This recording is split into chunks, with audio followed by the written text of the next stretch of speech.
KaraokeBooks. Discourse on the Method. René Descartes. Translated by John Veitch. Part 6. 3 years have now elapsed since I finished the treatise containing all these matters, and I was beginning to revise it, with the view to put it into the hands of a printer, when I learned that persons to whom I greatly defer, and whose authority over my actions is hardly less influential than is my own reason over my thoughts, had condemned a certain doctrine in physics, published a short time previously by another individual, to which I will not say that I adhered, but only that, previously to their censure, I had observed in it nothing which I could imagine to be prejudicial either to religion or to the state, and nothing therefore which would have prevented me from giving expression to it in writing, if reason had persuaded me of its truth, and this led me to fear lest among my own doctrines likewise some one might be found in which I had departed from the truth, notwithstanding the great care I have always taken not to accord belief to new opinions of which I had not the most certain demonstrations. This has been sufficient to make me alter my purpose of publishing them. For although the reasons by which I had been induced to take this resolution were very strong, yet my inclination, which has always been hostile to writing books, enabled me immediately to discover other considerations sufficient to excuse me for not undertaking the task. And these reasons, on one side and the other, are such, that not only is it in some measure my interest here to state them, but that of the public, perhaps, to know them. I have never made much account of what has proceeded from my own mind, and so long as I gathered no other advantage from the method I employ beyond satisfying myself on some difficulties belonging to the speculative sciences, or endeavoring to regulate my actions according to the principles it taught me, I never thought myself bound to publish anything respecting it. For in what regards manners, every one is so full of his own wisdom, that there might be found as many reformers as heads, if any were allowed to take upon themselves the task of mending them, except those whom God has constituted the supreme rulers of his people, or to whom he has given sufficient grace and zeal to be prophets. And although my speculations greatly pleased myself, I believed that others had theirs, which perhaps pleased them still more.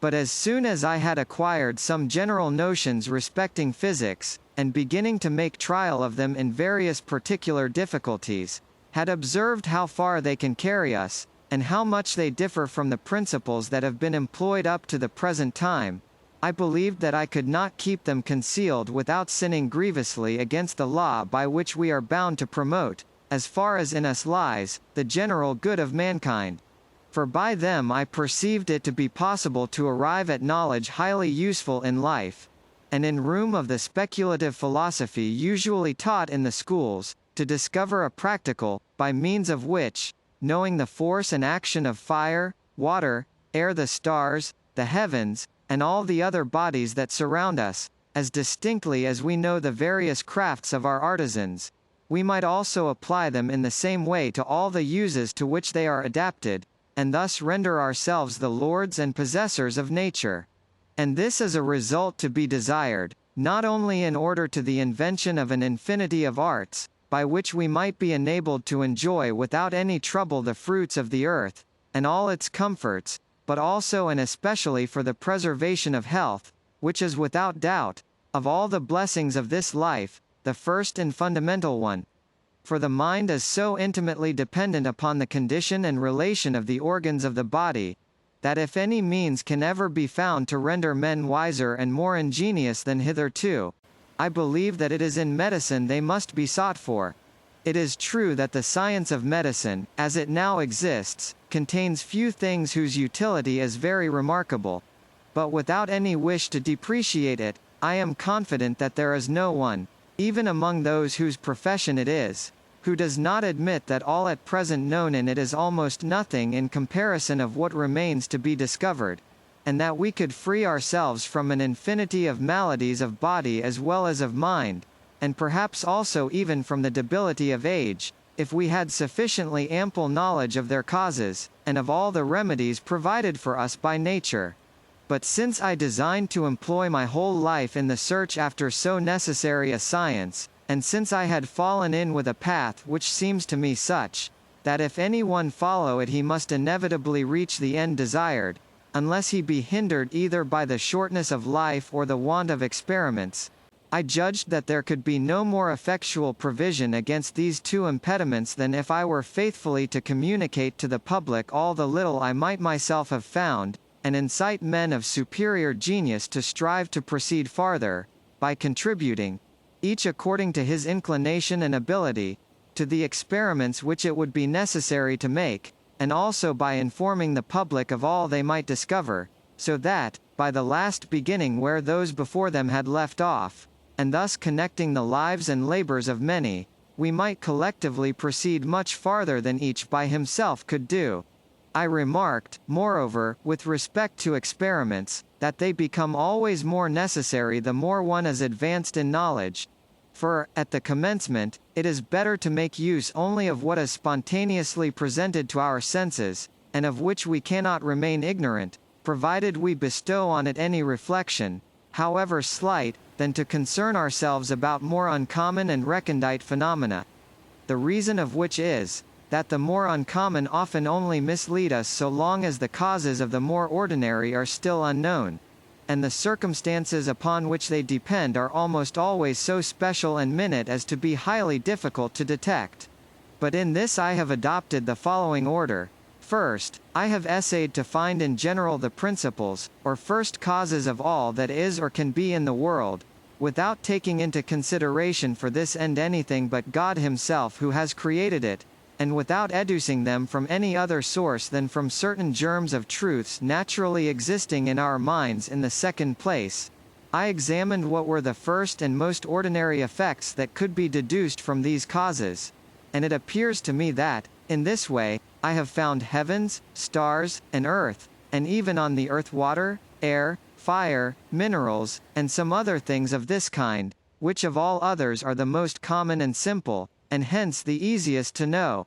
Afterwards, when I wished to descend to the more particular, so many diverse objects presented themselves to me, that I believed it to be impossible for the human mind to distinguish the forms or species of bodies that are upon the earth, from an infinity of others which might have been, if it had pleased God to place them there, or consequently to apply them to our use, unless we rise to causes through their effects, and avail ourselves of many particular experiments. Thereupon, turning over in my mind the objects that had ever been presented to my senses, I freely venture to state that I have never observed any which I could not satisfactorily explain by the principles had discovered.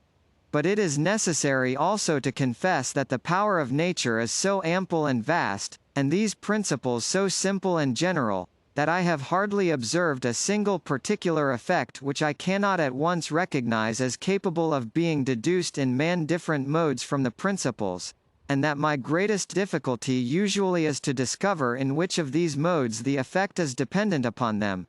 For out of this difficulty cannot otherwise extricate myself than by again seeking certain experiments, which may be such that their result is not the same, if it is in the one of these modes that we must explain it, as it would be if it were to be explained in the other. As to what remains, I am now in a position to discern, as I think, with sufficient clearness what course must be taken to make the majority those experiments which may conduce to this end. But I perceive likewise that they are such and so numerous, that neither my hands nor my income, though it were 1,000 times larger than it is, would be sufficient for them all, so that according as henceforward I shall have the means of making more or fewer experiments, I shall in the same proportion make greater or less progress in the knowledge of nature.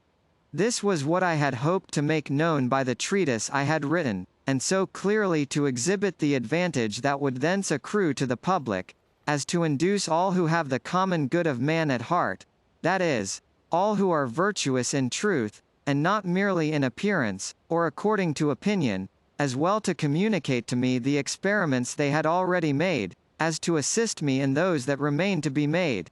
But since that time other reasons have occurred to me, by which I have been led to change my opinion, and to think that I ought indeed to go on committing to writing all the results which I deemed of any moment, as soon as I should have tested their truth, and to bestow the same care upon them as I would have done had it been my design to publish them. This course commended itself to me, as well because I thus afforded myself more ample inducement to examine them thoroughly, for doubtless that is always more narrowly scrutinized which we believe will be read by many, than that which is written merely for our private use, and frequently what has seemed to me true when I first conceived it, has appeared false when I have set about committing it to writing, as because I thus lost no opportunity of advancing the interests of the public, as far as in me lay, and since thus likewise, if my writings possess any value, those into whose hands they may fall after my death may be able to put them to what use they deem proper. But I resolved by no means to consent to their publication during my lifetime, lest either the oppositions or the controversies to which they might give rise, or even the reputation, such as it might be, which they would acquire for me, should be any occasion of my losing the time that I had set apart for my own improvement.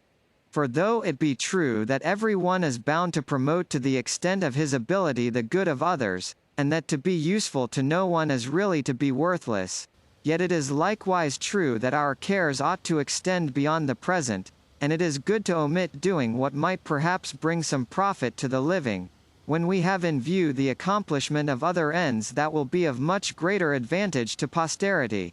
And in truth, I am quite willing it should be known that the little I have hitherto learned is almost nothing in comparison with that of which I am ignorant, and to the knowledge of which I do not despair of being able to attain. For it is much the same with those who gradually discover truth in the sciences, as with those who when growing rich find less difficulty in making great acquisitions, than they formerly experienced when poor in making acquisitions of much smaller amount. Or they may be compared to the commanders of armies, whose forces usually increase in proportion to their victories, and who need greater prudence to keep together the residue of their troops after a defeat than after a victory to take towns and provinces. For he truly engages in battle who endeavors to surmount all the difficulties and errors which prevent him from reaching the knowledge of truth, and he is overcome in fight who admits a false opinion touching a matter of any generality and importance, and he requires thereafter much more skill to recover his former position than to make great advances when once in possession of thoroughly ascertained principles. As for myself, if I have succeeded in discovering any truths in the sciences, and I trust that what is contained in this volume 1 will show that I have found some, I can declare that they are but the consequences and results of 5 or 6 principal difficulties which I have surmounted, and my encounters with which I reckoned as battles in which victory declared for me. I will not hesitate even to avow my belief that nothing further is wanting to enable me fully to realize my designs than to gain 2 or 3 similar victories, and that I am not so far advanced in years but that, according to the ordinary course of nature, I may still have sufficient leisure for this end. But I conceive myself the more bound to husband the time that remains the greater my expectation of being able to employ it aright, and I should doubtless have much to rob me of it, were I to publish the principles of my physics. For although they are almost all so evident that to assent to them no more is needed than simply to understand them, and although there is not one of them of which I do not expect to be able to give demonstration, yet, as it is impossible that they can be in accordance with all the diverse opinions of others, I foresee that I should frequently be turned aside from my grand design, on occasion of the opposition which they would be sure to awaken. It may be said, that these oppositions would be useful both in making me aware of my errors, and, if my speculations contain anything of value, in bringing others to a fuller understanding of it, and still farther, as many can see better than one, in leading others who are now beginning to avail themselves of my principles, to assist me in turn with their discoveries. But though I recognize my extreme liability to error, and scarce ever trust to the first thoughts which occur to me, yet the experience I have had of possible objections to my views prevents me from anticipating any profit from them. For I have already had frequent proof of the judgments, as well of those I esteemed friends, as of some others to whom I thought I was an object of indifference, and even of some whose malignancy and envy would, I knew, determine them to endeavor to discover what partiality concealed from the eyes of my friends. But it has rarely happened that anything has been objected to me which I had myself altogether overlooked, unless it were something far removed from the subject, so that I have never met with a single critic of my opinions who did not appear to me either less rigorous or less equitable than myself. And further, I have never observed that any truth before unknown has been brought to light by the disputations that are practiced in the schools. For while each strives for the victory, each is much more occupied in making the best of mere verisimilitude, than in weighing the reasons on both sides of the question, and those who have been long good advocates are not afterwards on that account the better judges. As for the advantage that others would derive from the communication of my thoughts, it could not be very great, because I have not yet so far prosecuted them as that much does not remain to be added before they can be applied to practice. And I think I may say without vanity, that if there is any one who can carry them out that length, it must be myself rather than another. Not that there may not be in the world many minds incomparably superior to mine, but because one cannot so well seize a thing and make it one's own, when it has been learned from another, as when one has himself discovered it. And so true is this of the present subject that, though I have often explained some of my opinions to persons of much acuteness, who, whilst I was speaking, appeared to understand them very distinctly, yet, when they repeated them, I have observed that they almost always changed them to such an extent that I could no longer acknowledge them as mine. I am glad, by the way, to take this opportunity of requesting posterity never to believe on hearsay that anything has proceeded from me which has not been published by myself, and I am not at all astonished at the extravagances attributed to those ancient philosophers whose own writings we do not possess, whose thoughts, however, I do not on that account suppose to have been really absurd, seeing they were among the ablest men of their times, but only that these have been falsely represented to us. It is observable, accordingly, that scarcely in a single instance has any one of their disciples surpassed them, and I am quite sure that the most devoted of the present followers of Aristotle would think themselves happy if they had as much knowledge of nature as he possessed, were it even under the condition that they should never afterwards attain to higher. In this respect they are like the ivy which never strives to rise above the tree that sustains it, and which frequently even returns downwards when it has reached the top. For it seems to me that they also sink, in other words, render themselves less wise than they would be if they gave up study, who, not contented with knowing all that is intelligibly explained in their author, desire in addition to find in him the solution of many difficulties of which he says not a word, and never perhaps so much as thought. Their fashion of philosophizing, however, is well suited to persons whose abilities fall below mediocrity, for the obscurity of the distinctions and principles of which they make use enables them to speak of all things with as much confidence as if they really knew them, and to defend all that they say on any subject against the most subtle and skillful, without its being possible for any one to convict them of error. In this they seem to me to be like a blind man, who, in order to fight on equal terms with a person that sees, should have made him descend to the bottom of an intensely dark cave. And I may say that such persons have an interest in my refraining from publishing the principles of the philosophy of which I make use. For, since these are of a kind the simplest and most evident, I should, by publishing them, do much the same as if I were to throw open the windows, and allow the light of day to enter the cave into which the combatants had descended.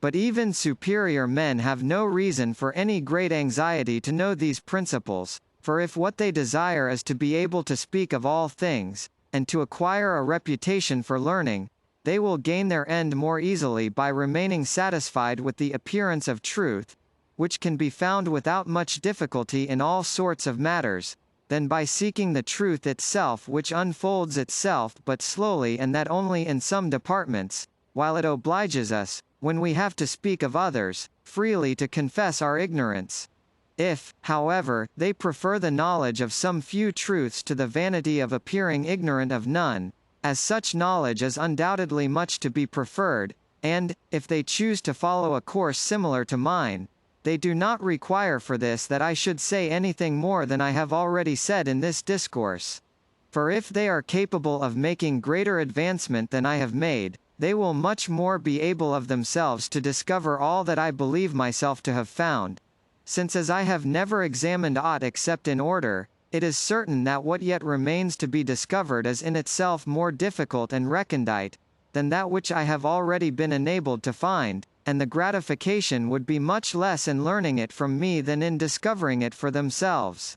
Besides this, the habit which they will acquire, by seeking first what is easy, and then passing onward slowly and step by step to the more difficult, will benefit them more than all my instructions.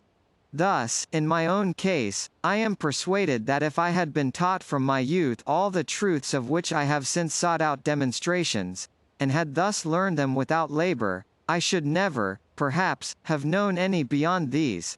At least, I should never have acquired the habit and the facility which I think I possess in always discovering new truths in proportion as I give myself to the search. And, in a single word, if there is any work in the world which cannot be so well finished by another as by him who has commenced it, it is that at which I labor.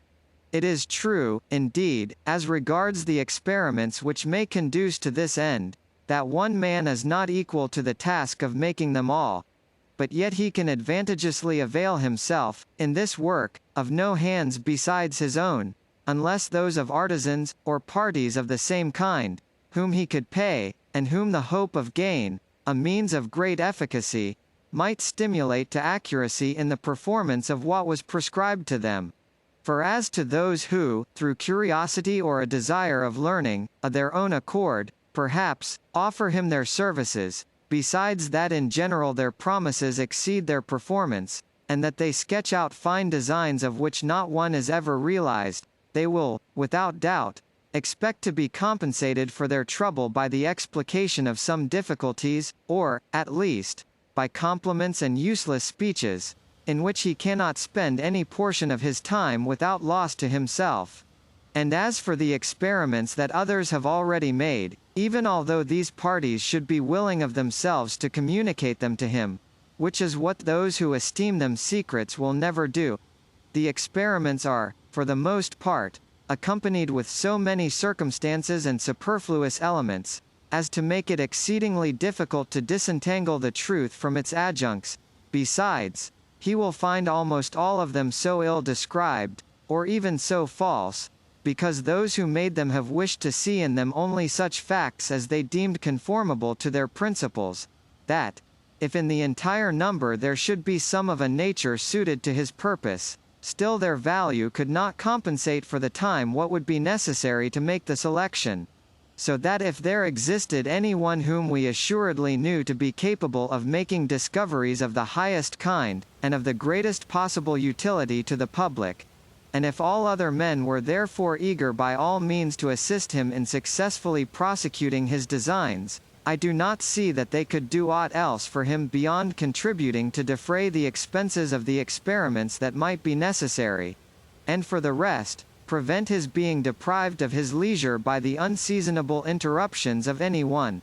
But besides that, I neither have so high an opinion of myself as to be willing to make promise of anything extraordinary, nor feed on imaginations so vain as to fancy that the public must be much interested in my designs. I do not, on the other hand, own a soul so mean as to be capable of accepting from any one a favor of which it could be supposed that I was unworthy. These considerations taken together were the reason why, for the last 3 years, I have been unwilling to publish the treatise I had on hand, and why I even resolved to give publicity during my life to no other that was so general, or by which the principles of my physics might be understood. But since then, 2 other reasons have come into operation that have determined me here to subjoin some particular specimens, and give the public some account of my doings and designs. Of these considerations, the first is, that if I failed to do so, many who were cognizant of my previous intention to publish some writings, might have imagined that the reasons which induced me to refrain from so doing, were less to my credit than they really are. For although I am not immoderately desirous of glory, or even, if I may venture so to say, although I am averse from it in so far as I deem it hostile to repose which I hold in greater account than aught else, yet, at the same time, I have never sought to conceal my actions as if they were crimes, nor made use of many precautions that I might remain unknown, and this partly because I should have thought such a course of conduct a wrong against myself, and partly because it would have occasioned me some sort of uneasiness which would again have been contrary to the perfect mental tranquillity which I court. And forasmuch as, while thus indifferent to the thought alike of fame or of forgetfulness, I have yet been unable to prevent myself from acquiring some sort of reputation, I have thought it incumbent on me to do my best to save myself at least from being ill spoken of. The other reason that has determined me to commit to writing these specimens of philosophy is, that I am becoming daily more and more alive to the delay which my design of self-instruction suffers, for want of the infinity of experiments I require, and which it is impossible for me to make without the assistance of others, and, without flattering myself so much as to expect the public to take a large share in my interests, I am yet unwilling to be found so far wanting in the duty I owe to myself, as to give occasion to those who shall survive me to make it matter of reproach against me some day, that I might have left them many things in a much more perfect state than I have done, had I not too much neglected to make them aware of the ways in which they could have promoted the accomplishment of my designs. And I thought that it was easy for me to select some matters which should neither be obnoxious to much controversy, nor should compel me to expound more of my principles than I desired, and which should yet be sufficient clearly to exhibit what I can or cannot accomplish in the sciences. Whether or not I have succeeded in this it is not for me to say, and I do not wish to forestall the judgments of others by speaking myself of my writings, but it will gratify me if they be examined, and, to afford the greater inducement to this I request all who may have any objections to make to them, to take the trouble of forwarding these to my publisher, who will give me notice of them, that I may endeavor to subjoin at the same time my reply, and in this way readers seeing both at once will more easily determine where the truth lies. For I do not engage in any case to make prolix replies, but only with perfect frankness to avow my errors if I am convinced of them, or if I cannot perceive them, simply to state what I think is required for defense of the matters I have written, adding thereto no explication of any new matter that it may not be necessary to pass without end from one thing to another. If some of the matters of which I have spoken in the beginning of the Dioptrics and Meteorics should offend at first sight, because I call them hypotheses and seem indifferent about giving proof of them, I request a patient and attentive reading of the whole, from which I hope those hesitating will derive satisfaction.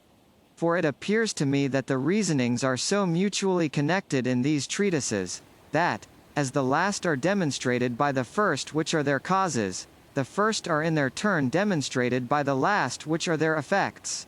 Nor must it be imagined that I here commit the fallacy which the logicians call a circle, for since experience renders the majority of these effects most certain, the causes from which I deduce them do not serve so much to establish their reality as to explain their existence, but on the contrary, the reality of the causes is established by the reality of the effects. Nor have I called them hypotheses with any other end in view except that it may be known that I think I am able to deduce them from those first truths which I have already expounded, and yet that I have expressly determined not to do so, to prevent a certain class of minds from thence taking occasion to build some extravagant philosophy upon what they may take to be my principles, and my being blamed for it. I refer to those who imagine that they can master in a day all that another has taken 20 years to think out, as soon as he has spoken 2 or 3 words to them on the subject, or who are the more liable to error and the less capable of perceiving truth in very proportion as they are more subtle and lively. As to the opinions which are truly and wholly mine, I offer no apology for them as new, persuaded as I am that if their reasons be well considered they will be found to be so simple and so conformed to common sense as to appear less extraordinary and less paradoxical than any others which can be held on the same subjects. Nor do I even boast of being the earliest discoverer of any of them, but only of having adopted them, neither because they had nor because they had not been held by others, but solely because reason has convinced me of their truth. Though artisans may not be able at once to execute the invention which is explained in the Dioptrics, I do not think that anyone on that account is entitled to condemn it. For since address and practice are required in order so to make and adjust the machines described by me as not to overlook the smallest particular, I should not be less astonished if they succeeded on the first attempt than if a person were in one day to become an accomplished performer on the guitar, by merely having excellent sheets of music set up before him. And if I write in French, which is the language of my country, in preference to Latin, which is that of my preceptors, it is because I expect that those who make use of their unprejudiced natural reason will be better judges of my opinions than those who give heed to the writings of the ancients only. And as for those who unite good sense with habits of study, whom alone I desire for judges, they will not, I feel assured, be so partial to Latin as to refuse to listen to my reasonings merely because I expound them in the vulgar tongue. In conclusion, I am unwilling here to say anything very specific of the progress which I expect to make for the future in the sciences, or to bind myself to the public by any promise which I am not certain of being able to fulfill. But this only will I say, that I have resolved to devote what time I may still have to live to no other occupation than that of endeavoring to acquire some knowledge of nature, which shall be of such a kind as to enable us therefrom to deduce rules in medicine of greater certainty than those at present in use, and that my inclination is so much opposed to all other pursuits, especially to such as cannot be useful to some without being hurtful to others, that if, by any circumstances, I had been constrained to engage in such, I do not believe that I should have been able to succeed. Of this I here make a public declaration, though well aware that it cannot serve to procure for me any consideration in the world, which, however, I do not in the least affect, and I shall always hold myself more obliged to those through whose favor I am permitted to enjoy my retirement without interruption than to any who might offer me the highest earthly preferments. KaraokeBooks.